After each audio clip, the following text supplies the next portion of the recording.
Breakfast Talk. News Talk. Talk Radio. Judge, Jury, Julia. Set your alarm for the core of the story. Breakfast with Julia Hartley Brewer on Talk Radio. The home of common sense. Good morning to you. This is Talk Radio Breakfast with me, Julia Hartley Brewer. It's coming up to 7:35. Benjamin Butterworth is still with me, senior reporter at the I newspaper. Benjamin, let's talk about Kurt Zouma, the West Ham United defender, who is now, more known for the fact that he kicks his cat. Horrible treatment on that video. Kicking, slapping, throwing his cat for amusement, laughing about it. The really distressing things also, not just how horribly he treats his own pet cat, but also the fact that he's doing it in front of his very young child who's giggling and he's giggling, and his brother is videoing it and thought it was so normal and okay that they put it up on social media, which defies belief. He's lost sponsorship from Adidas. West Ham have lost sponsorship from Vitality. The two cats have been taken away by the RSPCA. He's been fined by West Ham. We're told not a police prosecution. I think the RSPCA is still able to prosecute if they choose. Has that gone far enough now? Has he been punished enough, or do we need to go further? The £250,000 fine is 2 weeks' wages. Yeah. So, compared... Back at the sofa money. Exactly. Compared to what most people would get proportionately, it's not nearly as much. I think that the ultimate mistake was when West Ham let him play the night after this emerged, because that seemed to say that he was going to get away with it. And West Ham now says, well, he's going to be treated it's being treated in the most serious possible way. Well, clearly it wasn't, because they were more interested in winning the game than the principle. And I think a lot of West Ham fans, by the sounds of it, have made their view clear that this wasn't acceptable, and that and that they don't want a cat kicker on their team. Kick the ball, not the cat. Yes, exactly. I know that about football. Yeah, and you know nothing about football. Let's talk to somebody who does know a lot about football. Sports writer at the Daily Telegraph, Jim White. Good morning to you, Jim. Good morning, Julia. You were at that West Ham-Watford match on Tuesday night, where we had that booing, lots of chants. Well, we can't play any of the video of the chants because there were some rude words in there. There's no doubt at all that normal, sensible people are horrified by what Zouma did. The question is how much of a punishment does he get? Because my worry is right now, and I don't have any time for anyone with animal cruelty. I think he's an appalling man. I worry that he is the current the current subject of the British 2-minute hate, which we periodically do when someone does something wrong. What do you make of it?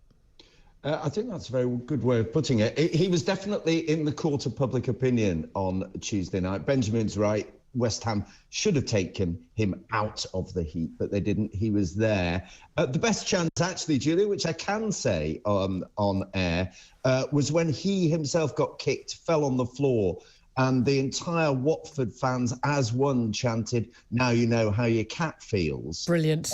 Brilliant. What was interesting, actually, Julia, was that football is very partisan. Now, nobody of a West Ham persuasion, or very few of a West Ham persuasion, actually cheered him. There were a lot of them booing him as well. So I think you're right. I think they found it a very compromising situation. In the court of public opinion, he definitely suffered. However, let me say this. You said it was a 2-day sentence that you get in the hate. That no, 2 minutes. It's all well, isn't it? You have somebody as a subject of the 2-minute hate, and this I'm not sure it even lasted 90 minutes. Julia. I think people had sort of got fed up of booing him after 90 minutes. He was definitely passing the ball without any cacophony. No, there's no doubt at all. There's a big question mark over West Ham's decision to play him, but it was a crucial match. And in the Premier League, we know money talks in football. These are not charities. These are private profit-making organisations. And whether or not you're 5th in the table or 8th in the table is a matter of millions and millions of pounds for a Premier League a club. So we know that they put money before morals. Surprise everyone, it's a football club. Adidas have suspended their sponsorship of Zouma. Who's going to want to be associated with him now? Vitality have ended not a very large sponsorship of West Ham, but clearly, West Ham were taking a view on what was going to be more important to the club, to their players, to the fans over the next year, and they decided it was more important to have all their top defender on the pitch on Tuesday night. The cats have been taken away by the RSPCA. I think we would expect that, would we not? I'd want to have some serious investigation of what is going on in that house. And frankly, I worry about the safety of the child as well. He's not a very nice guy. I don't want to know him. Not sure anyone's going to want to be associated with him. His sort of certainly a lot of his career that footballers have off the pitch is kind of over now, isn't it? But my point is, should that be enough? I'm not defending somebody for kicking and punching his cat. I think he's an appalling human being. But the outcry over this, it seems to me, and I know people are going to be cross with me about this, I think it's going over the top now. It's interesting to make the comparison with the teacher who punched her horse. Yeah. The consequences for her were much more significant financially because, as Benjamin said, £250,000 sounds a huge fine, but is actually only 2 weeks' wages. He will continue to be employed by West Ham. They were contractually obliged. That was the most they were allowed by his contract to fine him. But he'll still be there, for sure. He'll still be playing for them. The teacher who kicked the horse has lost her job. It is ultimately a hypocritical thing. And actually, it was interesting. I found the manager seemed embarrassed about the decision to play him afterwards. David Moyes, the West Ham manager. Yeah. He was definitely embarrassed that he had to defend that decision. Yeah. They had made that decision and so on. But actually, Julia, I think you're right. I think that this will ultimately disappear. He'll be the pantomime villain every time West Ham play away. He'll be. But I think that will be ultimately what it comes down to. Whether the RSPCA further prosecute him, I don't know. I think they can. I think they have it legally within their remit to do so. It's a very, very different situation, however, morally, to the situation that Manchester United faced with Mason Greenwood. Yeah, that indeed. Let's just talk finally though about the idea of role models and this. Footballers have to be held to a high standard because they're role models. I mean, look, another footballer on front page of some of the papers today, Wayne Rooney. Why and Colleen Rooney saying why I stayed with Wayne. With prostitutes and goodness knows how many other women on the go and the booze and goodness knows what else. I mean, we seem to put up with an awful lot of things like that. That's pretty unpleasant behaviour as well. As long as people are good at football, you can get away with anything. But should footballers ever be role models? I mean, Marcus Rashford, clearly an amazing, impressive and inspiring young man, but not for what he does on the pitch. He's a role model because, and he'd be a role model even if he wasn't a footballer, because of what he's done in terms of helping poor children, disadvantaged children, and his campaign for free school meals and things like that. He's an amazing young man, but that's nothing to do with his football. We only know about it because he's a footballer. But should we stop this idea that sports people should be role models to our children? I think you're right. I think that a role model is thrust upon some people who really aren't equipped to take it upon their shoulders. I think possibly we should decide that people who think it's a good idea to film themselves kicking the cat shouldn't be considered as role models. Interesting you mentioned Wayne Rooney. A lot's coming out at the moment, but of course he did it all privately. He used to go home when he was miserable and drink privately in his room. He didn't film it and put it on social media. Yeah, very good point. Always good to talk to you, Jim White, sports writer at the Daily Telegraph. Thank you very much indeed. Well, let's get some more sport to the horror of Benjamin Butterworth. Julia Hartley Brewer on Talk Radio, the home of common sense. Good morning to you. This is Talk Radio Breakfast with me, Julia Hartley Brewer. Thank you very much indeed for your company. Let's talk more about Kurt Zouma. He is the subject of the British 2-minute hate. Horrible man, did a horrible thing, kicking, punching his cat. I mean, absolutely foul. Wouldn't want to know him, wouldn't really want to employ him, wouldn't want to sit next to him on a train, frankly. Not that keen on him having a kid in the house. But his 2 cats have now been taken away by the RSPCA. He has been fined. The maximum he can be fined by West Ham, his club, £250,000. He's lost his sponsorship from Adidas. Vitality have ended their sponsorship with West Ham. But the hate still continues. Well, let's talk about this with Peter Egan. He's an actor and animal rights activist. Good morning to you, Peter. Hi, good morning. I mean, I don't think there's going to be anyone other than someone who's utterly sick who's going to think that, what Kurt Zouma did was remotely acceptable. It was a horrible video to watch. It was shocking, yes, absolutely. I think we all wonder also, given that his brother thought and his son thought this was funny and his brother uploaded it online on social media, what on earth do they do when they haven't got the video running? But has the punishment that he's taken so far, Is that enough, or does there need to be more? I think there needs to be more in a kind of broad way. First of all, I mean, he has broken the law. Section 4 of the Animal Welfare Act says it's unlawful to, commit unnecessary harm to animals. So that needs to be addressed. The fine, that's 2 weeks' wages to him. It's a huge amount of money. It's shocking, but that's just 2 weeks' wages for him.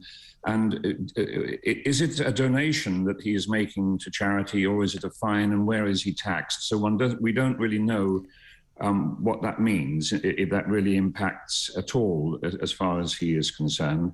And I think also, so I think that the public should know where that money is donated. Yeah, we don't want West Ham to benefit from it.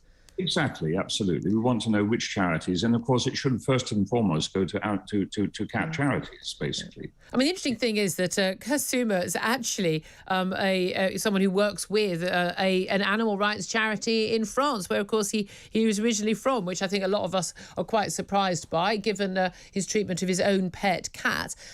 He got booed when he played for West Ham on Tuesday. Lots of criticism of West Ham. They've lost this Vitality sponsor because they chose to play him. Basically, they say, look, we employ him to kick a football, and that's his job. It was a fairly crucial match in terms of future earnings and where they end up in the Premier League at the end of the season. But given that, look, we don't know. The police have said they're not going to prosecute him, but they may well end up doing so. I think the RSPCA could still. He's going to lose financially. He's now held up as a public figure for scorn and contempt and hate, not for admiration. Yeah. Can we draw the line there and say, what you did was awful, say sorry, apologise, be prosecuted, and then we leave it? Do we have to make him the most hated man in Britain for what he's done? No, I don't think that we should make him the most hated man in Britain. But I do think that as he chose to have this film put up, it looks like he knew he was being videoed, and his brother put it up. Yeah. Yes, but he must have agreed. His brother must have said, "I'm going to post this," and he must have agreed. Otherwise, he doesn't. So I think that what he should at least do is be filmed publicly, explaining how this happened, his regret. His brother should also be asked to make a declaration. And I think that also he should address the very serious problem that the kind of violence he showed in front of his son is so corrosive in terms of the child's natural compassion. And I think that has to be addressed as well. So I think these things, in order to draw a line under it, we can't just brush it under the carpet now. And I don't mean this in a sense of victimization. I mean it just purely as a public statement that he gives to the public from the heart, owns up to how wrong his actions were, and accepts the fact that he is not the kind of person that should be have companion animals in his life. Yeah, absolutely. And I think lots of people listening will agree in terms of the young son and the giggling. I mean, I couldn't imagine treating an animal like that at all, but let alone treating an animal like that in front of a young child. And again, the lesson being taught to that child about how you treat a defenceless animal. And I'm sorry, I think it raised a lot of issues for a lot of us about how he disciplines or treats his son as well. Well, certainly that raises such huge questions. That's why I think he needs to make a public announcement about that in a very dimensioned way. And also the appalling way that he just smacked the cat when the son was holding the cat up. I mean, it must have been devastating for the boy. And if it wasn't devastating for the boy, one needs to talk about that as well. Absolutely, yes. It's the laughing about it. It's the fact that no one in that video thought they were doing anything wrong. There wasn't any sort of, we're not going to hurt this cat, but let's hope no one finds out, or we know it's wrong and we're getting glee from it. But it just was totally normalised. I know, it's absolutely shocking. It really is a terrible, terrible expression of a lack of compassion and understanding. And, after all, the cat didn't ask to be in their home. If you don't like cats, don't have a cat. Exactly, absolutely. And the thing we learned about, the 2 years of isolation with COVID was so many people depended on having a companion animal because it enhanced their lives to an enormous degree. They are so important to all of our lives. And we are, I know it's often said, a nation of animal lovers. I hope to think that we are. And I think that this is such a violent expression against that. So it does need very, very with everything that's happened so far, I'm delighted the RSPCA have seized the cats. Yeah. I'm delighted they're considering a prosecution. But I do think that he should make a public statement, and his brother, about how wrong they must understand. Yeah. How wrong it is. That's the crucial thing. We're going to have a mea culpa, aren't we? Peter Egan, actor and animal rights activist, thank you very much indeed for that. 8:42 coming up.